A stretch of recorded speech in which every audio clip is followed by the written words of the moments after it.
Fala galera, agora vamos para aumento linear transversal.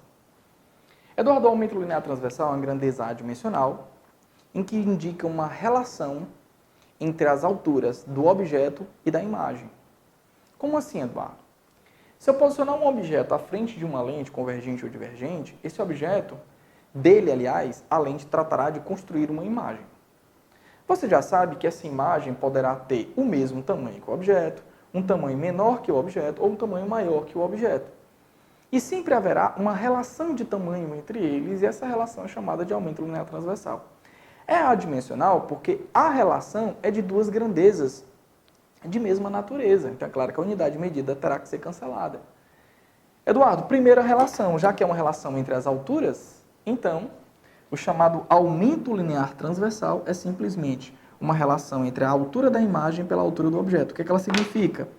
Quantas vezes essa imagem consegue ser maior que o objeto, caso esse A seja um número maior que 1? Quantas vezes essa imagem consegue ser menor que o objeto, caso esse A seja um número menor que 1? Espera aí, Eduardo. Por que é adimensional mesmo? Galera, o que esse I representa para você? A altura da imagem. A altura, vamos colocar aqui medida na unidade do Sistema Internacional, em metros. Então, a altura medida em metros e o objeto medido em metros, eu vou ter a unidade de medida metro cancelada com o metro. E se metro é cancelada com metro, o aumento linear transversal, ele termina sendo uma grandeza adimensional, ou seja, sem unidade de medida. Ok? Eduardo, então, peraí. A única coisa que o meu aumento linear transversal representa é uma indicação do quantas vezes a relação entre a altura da imagem e a altura do objeto. É isso mesmo. Só que isso não precisa ser encontrada, essa relação, apenas usando a altura da imagem e a altura do objeto. Por que, Eduardo? Porque esse aumento linear transversal também vai poder ser para você, deixa eu colocar aqui de outra cor, também vai poder ser para você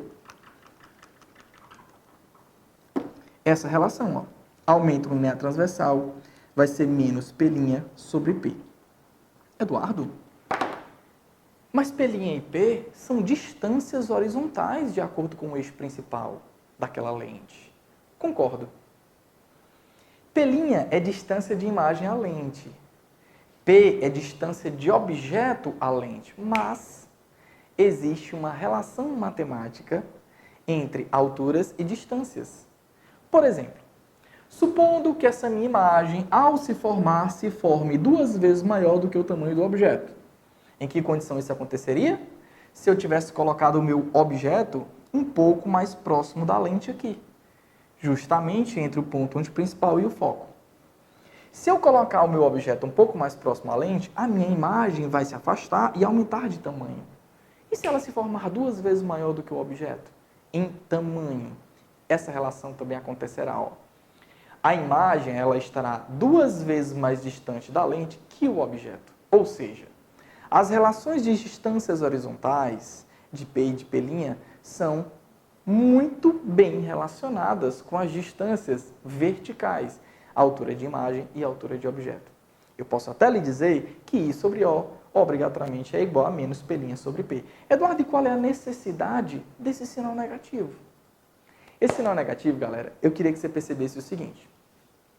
Se eu posicionar o objeto aqui acima do eixo principal, portanto, sua altura sendo positiva, quando nós traçarmos os raios notáveis, você percebe que essa imagem se forma abaixo do eixo principal, portanto, ela será uma altura considerada negativa. De maneira natural, você vai tratar de colocar um sinal negativo bem aqui, porque você vai perceber que essa altura é invertida em relação ao objeto. Então, naturalmente, esse sinal aparecerá durante a resolução de uma questão por parte de um aluno. Mas na vertical, não. Na vertical, você aprendeu que tudo que for... Na horizontal, não. Na horizontal, você aprendeu que tudo que for real recebe um sinal positivo. E tudo que for virtual recebe um sinal negativo. Agora me acompanhe.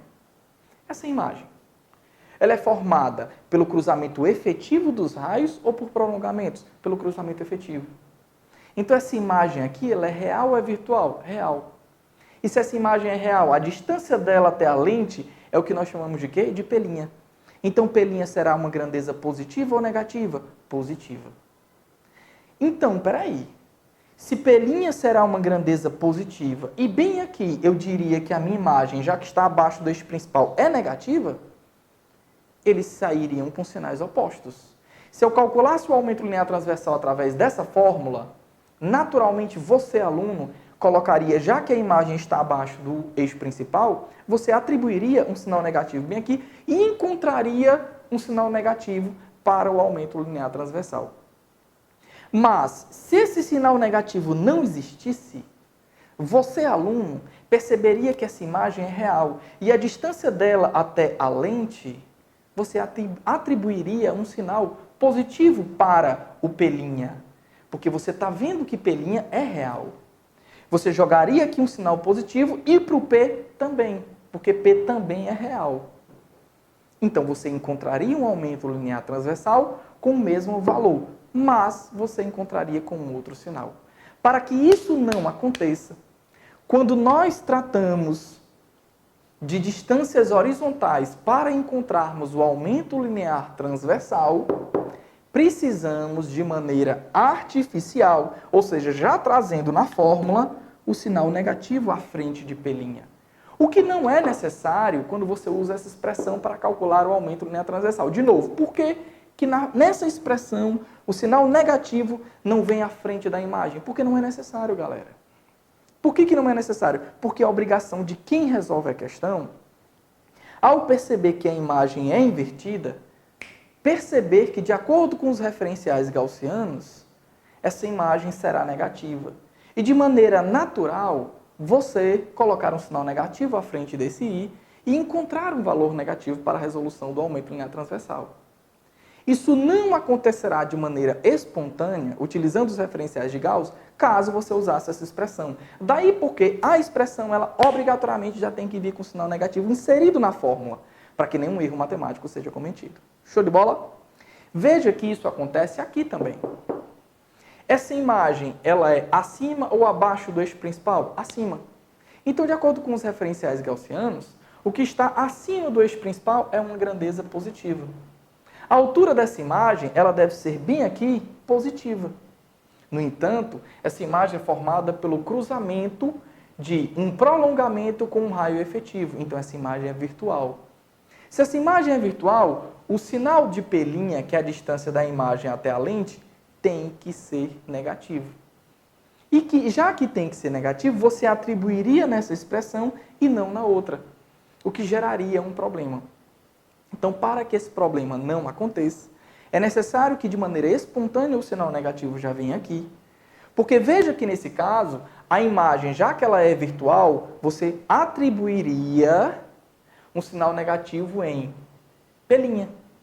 E quando você jogasse P' aqui negativo, com menos que já vem naturalmente na fórmula, menos com menos, mais, o que faz coincidir com a outra expressão a respeito dos referenciais gaussianos. Eduardo, qual é a outra expressão que eu vejo o meu professor falar em sala de aula sobre o aumento linear transversal relacionado à distância focal, que é muito útil também durante a resolução das equações? Aumento linear transversal também pode ser encontrada através dessa expressão. F sobre F menos P, ou seja, distância focal sobre distância focal menos distância de objeto à lente. Bem, galera, eu fico por aqui. Espero eu ter ajudado. Um abraço a todos e até nosso próximo vídeo.